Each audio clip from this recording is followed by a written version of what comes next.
Assalamualaikum warahmatullahi wabarakatuh. Perkenalkan, nama saya Selvira Syam dari kelas B Akuntansi Terapan, Fakultas Ekonomi dan Bisnis Universitas Negeri Makassar.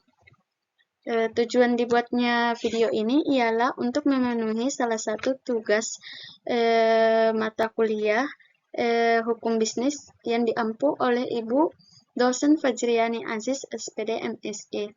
Pada kesempatan kali ini, saya akan menjelaskan mengenai gambaran umum hukum bisnis. Sebelum kita masuk ke materi yang pertama, ada baiknya kita mengerti apa itu bisnis. Menurut Madura 2007, dia mendefinisikan bisnis atau perusahaan sebagai usaha yang menyediakan produk atau jasa yang diinginkan oleh pelanggan.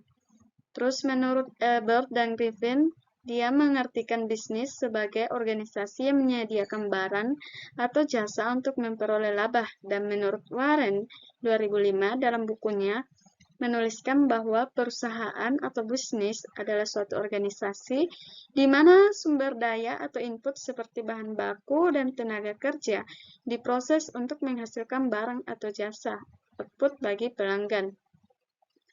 Lebih lanjut disebutkan bahwa ada 3 jenis perusahaan beroperasi dalam menghasilkan keuntungan, yaitu yang pertama itu perusahaan manufaktur, terus yang kedua ada perusahaan dagang, dan ketiga itu ada perusahaan jasa. Langsung saja kita masuk ke materi yang pertama, yaitu apa pengertian hukum bisnis.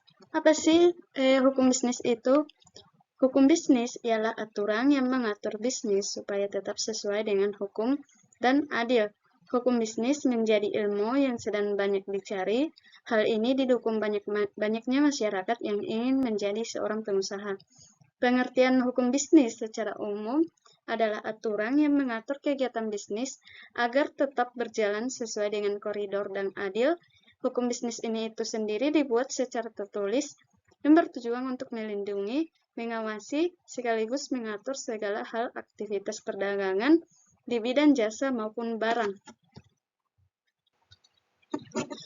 Salah satu pentingnya mengetahui hukum bisnis ialah memudahkan pebisnis pemula mengetahui hal yang benar. Jadi hukum bisnis ini semacam mengarahkan pelaku bisnis agar bersikap dan berperilaku sesuai dengan kode etik pebisnis. Terus kita masuk ke kedua, yaitu fungsi hukum bisnis. Yang pertama itu sebagai sumber informasi praktis. Fungsi hukum bisnis bagi pemula tidak sekedar sebagai aturan saja, tetapi sebagai sumber informasi yang dapat dimanfaatkan sebagai para pelaku pengusaha, mulai dari pemula sampai yang sudah profesional. Terus yang kedua itu memberitahu hak dan kewajiban seorang pebisnis, yaitu di mana di sini kita memberikan arahan atau membantu dalam memahami hak dan kewajiban seorang pebisnis, terutama bagi pelaku pebisnis pemula. Banyak di antara mereka yang tidak tahu hak mereka apa dan tidak tahu apa yang seharusnya mereka lakukan. Karena alasan itulah, calon pebisnis pemula wajib mempelajari tentang hukum bisnis saat ini. Terus yang ketiga itu menciptakan perilaku dan sikap adil. Ada banyak pelaku bisnis yang menjalankan usaha mereka dengan cara beragam, mulai dari dengan cara curang, namun banyak juga yang menjalankan bisnis mereka dengan cara sehat, dinamis, dan berkeadilan. Nah, kehadiran hukum bisnis ini tidak lain untuk mendorong pelaku bisnis untuk menjalankan aktivitas mereka dengan sehat. Karena jika mereka melakukan dengan cara yang nakal dan curang, mereka akan mendapatkan sanksi dan mendapatkan punishment. Terus materi selanjutnya yang akan kita bahas itu tujuan hukum bisnis. Nah, dalam pelaksanaan hukum bisnis ini, terdapat beberapa tujuan yang ingin dicapai, yaitu yang pertama untuk menjamin berfungsinya keamanan mekanisme pasar secara efisien dan lancar. Terus yang kedua, untuk melindungi berbagai suatu jenis usaha, khususnya untuk jenis usaha kecil menengah atau UKM. Terus yang ketiga itu untuk membantu memperbaiki suatu sistem keuangan dan sistem perbankan. Yang keempat itu memberikan perlindungan terhadap suatu pelaku ekonomi atau pelaku bisnis. Terus yang terakhir itu untuk mewujudkan sebuah bisnis yang aman dan adil untuk semua pelaku bisnis. Terus materi selanjutnya yaitu sumber hukum bisnis. Nah, dalam hukum bisnis ini terdapat sumber hukum bisnis yang dimana sumber hukum bisnis ini berkaitan dengan dasar terbentuknya hukum bisnis. Yang pertama itu ada asas kontrak perjanjian, yaitu yang dilakukan oleh para pihak sehingga masing-masing pihak patuh pada sebuah kesepakatan. Terus yang kedua itu ada asas kebebasan berkontrak, yaitu di mana para pelaku usaha bisa membuat dan menemukan sendiri isi perjanjian yang disepakati. Terus sedangkan menurut perundang-undangan, sumber hukum bisnis terdapat yaitu yang pertama hukum perdata yang tertuang dalam Kitab Undang-Undang Hukum Perdata KUHP Perdata. Terus yang kedua itu hukum publik yang tercantum dalam Kitab Undang-Undang Hukum Pidana KUHP atau Pidana Ekonomi. Terus yang ketiga itu hukum dagang yang tercantum dalam Kitab Undang-Undang Hukum Dagang KUHD, dan yang keempat itu peraturan lainnya di luar KUH Perdata dan KUHP dan KUHD.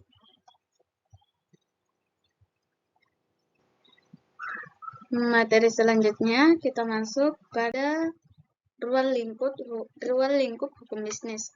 Nah, ruang lingkup hukum bisnis sendiri mencakup beberapa hal, seperti yang pertama itu kontrak bisnis, yang kedua itu aspek hukum badan usaha, yang ketiga hubungan bisnis, yang keempat hak kekayaan intelektual industri, yang kelima larangan monopoli dan persaingan usaha tidak sehat, yang keenam perlindungan terhadap konsumen, ketujuh perpajakan, kedelapan asuransi, kesembilan penyelesaian sengketa bisnis, ke-10 kepailitan, 11 hukum pengangkutan, 12 hukum perbankan dan surat-surat berharga, 13 hukum perdagangan internasional atau perjanjian internasional.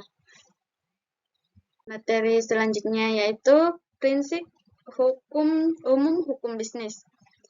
Nah, dalam hukum bisnis ini terdapat beberapa prinsip umum yang harus disepakati, yaitu pertama, prinsip otonomi.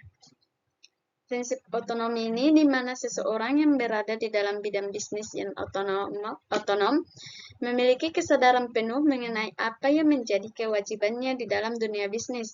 Orang tersebut akan memiliki sebuah kesadaran untuk tidak hanya mengikuti norma maupun nilai moral yang ada dan berlaku, namun ia juga melakukan hal tersebut karena sadar dan mengetahui bahwa hal tersebut adalah sesuatu yang baik. Terus yang kedua itu ada prinsip kejujuran.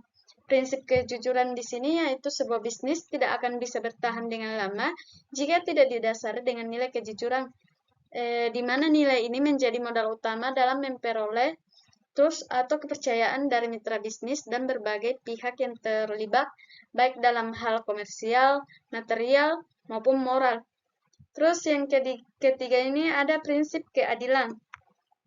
Prinsip ketiga, di mana prinsip keadilan ini memiliki tuntunan agar setiap orang yang ada diperlakukan secara objektif atau sama berdasarkan aturan yang ada melalui kriteria serta dapat dipertanggungjawabkan.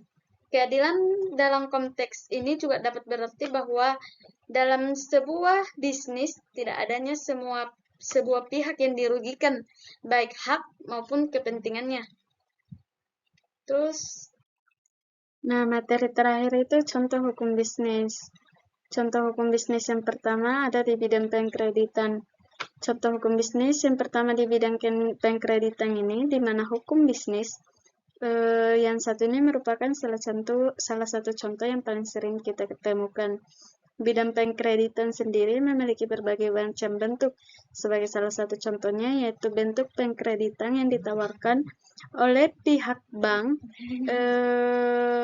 untuk para pelaku bisnis yang juga memberikan tawaran bunga yang jauh lebih kecil. Terus yang kedua ada di hukum perjanjian. Contoh hukum bisnis yang kedua di dalam dunia hukum perjanjian, di mana di dalam hukum perjanjian sendiri memiliki banyak bentuk atau jenis kontrak, seperti halnya pada setiap perjanjian terdapat syarat-syarat perjanjian serta asas hukum perjanjian kontrak. Terus yang ketiga itu ada di dunia perikatan. Contoh hukum bisnis yang ketiga di dunia perikatan ini sering sendiri berkaitan dengan hubungan hukum yang terjadi antara dua pihak atau lebih dan didasarkan pada salah satu pihak yang mengajukan tuntutan pada pihak lainnya yang terlibat. Secara umum sendiri, sumber perikatan ini didasari oleh KUHP Perdata yang di dalamnya terdiri dari tiga sumber, yaitu sumber perikatan yang timbul dari sebuah perjanjian, sumber perikatan yang timbul dari sebuah perundang-undangan, dan juga perikatan yang bukan perjanjian. Selain ketiga contoh yang saya sebutkan tadi, terdapat pula berbagai contoh hukum bisnis lain, mulai dari asuransi, hak kekayaan intelektual, hukum anti monopoli kewajiban pembukuan, jaminan hutang, hukum perbankan, dan berbagai contoh lainnya. Itulah yang dapat saya sampaikan pada kesempatan kali ini. Mohon lebih dan kurangnya mohon dimaafkan. Assalamualaikum warahmatullahi wabarakatuh.